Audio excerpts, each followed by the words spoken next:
Mary Trump just slammed Trump as a death candidate. Posting on her Substack, she criticized Trump's reaction to the Supreme Court's bump stock verdict. She wrote that the Trump administration during its tenure did nothing to curb mass shooting incidents. She stated that if Trump is given another go at the White House, we can expect more of the same from him. Let's analyze Mary's point of view.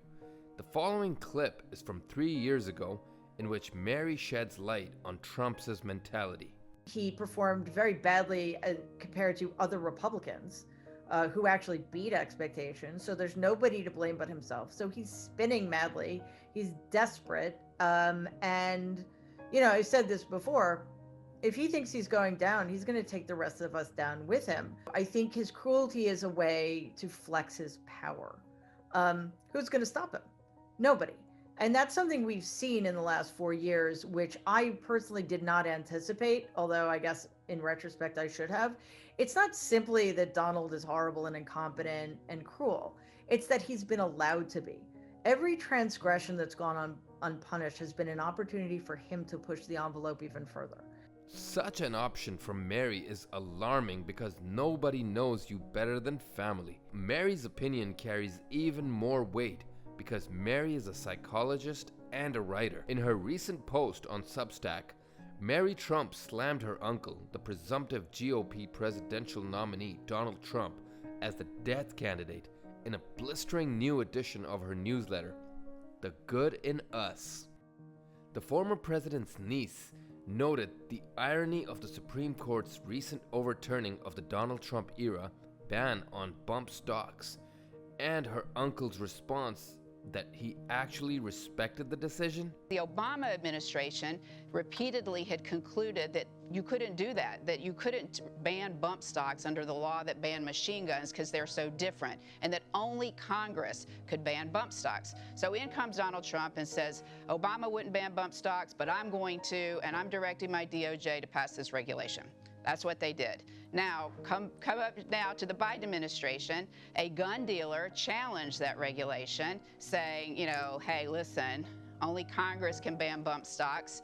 And so he sues, and now the Biden administration comes in, is defending it, saying, well, we think we should be able to ban bump stocks too. Today, the court said, no, the Obama administration got it right. Only Congress can do this. Trump has taken the opposite approach with recent legal judgments against him, from his hush money trial conviction to the fines he's been slapped with in civil fraud and defamation cases. This was a disgrace. This was a rigged trial by a conflicted judge who was corrupt. It's a rigged trial, a disgrace. They wouldn't give us a venue change. We were at 5% or 6% in this district, in this area. This was a rigged, disgraceful trial. But the real verdict is going to be November 5th. She also called out his subsequent boast about being endorsed by the National Rifle Association.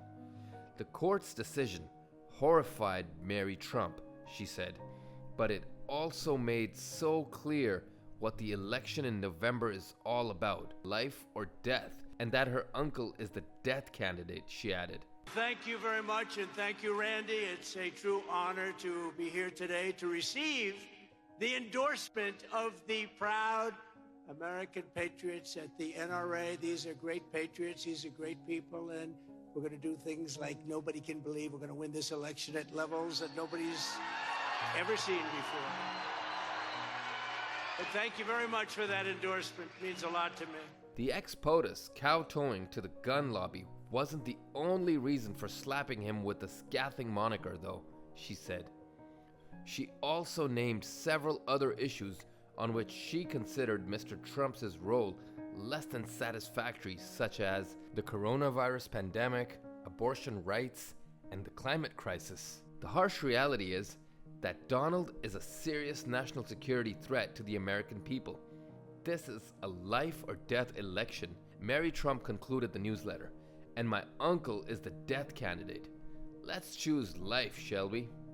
Mary is the author of Too Much and Never Enough, How My Family Created the World's Most Dangerous Man, former US President Donald Trump and his family, The book provides an insider view of Trump's family dynamics and reveals details about financial dealings. The Trump family launched a lawsuit in an attempt to stop its publication, but was unsuccessful in delaying the release of the book. Because Donald realized from a fairly young age that the only way to succeed where my father failed was to be the kind of person my grandfather needed him to be. You know, the killer, the tough guy, somebody who could never admit weakness or could never admit being wrong. We basically find ourselves now with a person who just needs to have the things he has to believe about himself. He's the greatest, the best, repeated or told him by somebody else in order to make him malleable. And I think I write in the book that that's one of the things my grandfather did. He made Donald eminently useful to smarter, more powerful men. And that's an extremely dangerous situation for us to be in, considering the power that Donald has. The fight between uncle and niece started in 1999, when after the death of Fred Sr. in 1999, Mary and her brother Fred III contested their grandfather's will in court, claiming that Fred Sr. was suffering from dementia and the will was procured by fraud and undue influence by Fred Sr.'s other children, Donald, Marianne, and Robert. A week later, Donald and Marianne and Robert terminated health insurance coverage for Fred III's then 18-month-old son, William, who suffered from epileptic spasms caused by cerebral palsy. In an interview with the New York Daily News, Mary said that her aunt and uncle should be ashamed of themselves. I'm sure they're not. The suit was settled with William's health insurance reinstated. Donald, in 2016, explained his actions. I was angry because they sued. After her uncle's presidential campaign, Mary Trump came into contact with the New York Times and provided boxes of tax documents from Trump family as an anonymous source. The documents were used for a 2018 article by David Barstow, Suzanne Craig, and Russ Buettner that detailed financial fraud by Trump, for which the authors won the Pulitzer Prize for explanatory reporting. $100 million family feud tonight. Trump versus Trump, with the former president in a new lawsuit accusing his niece, Mary Trump, the New York Times, and 3 of its reporters of an insidious plot to get his tax records.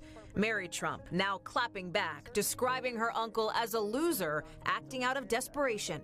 The lawsuit alleges reporters from the Times convinced Mary Trump to smuggle records out of her attorney's office and that she broke her confidentiality agreement by sharing those documents.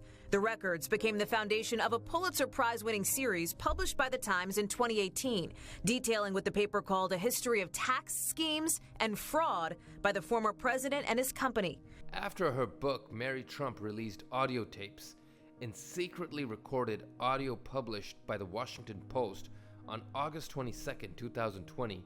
Marianne Trump Barry, a retired federal judge, talks candidly to the president's niece, Mary Trump, about her relationship with her brother, apparently unaware that she's being recorded.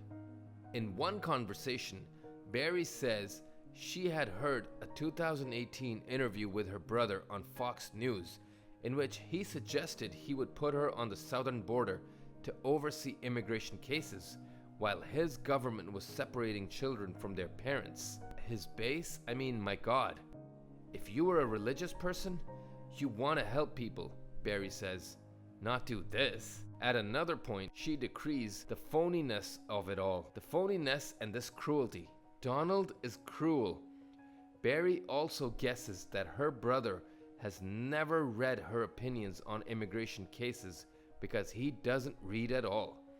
I'm talking too freely, but you know, the change of stories, the lack of preparation, the lying, holy shit. Marianne Trump Barry, what has he read? Marianne Trump asks. Barry responds, no, he doesn't read.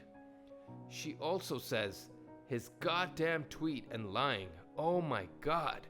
She adds, I'm talking too freely, but you know, the change of stories, the lack of preparation, the lying, Holy shit. The president is reacting today to his own sister trashing him in recordings secretly made by their niece. He has no principles. None.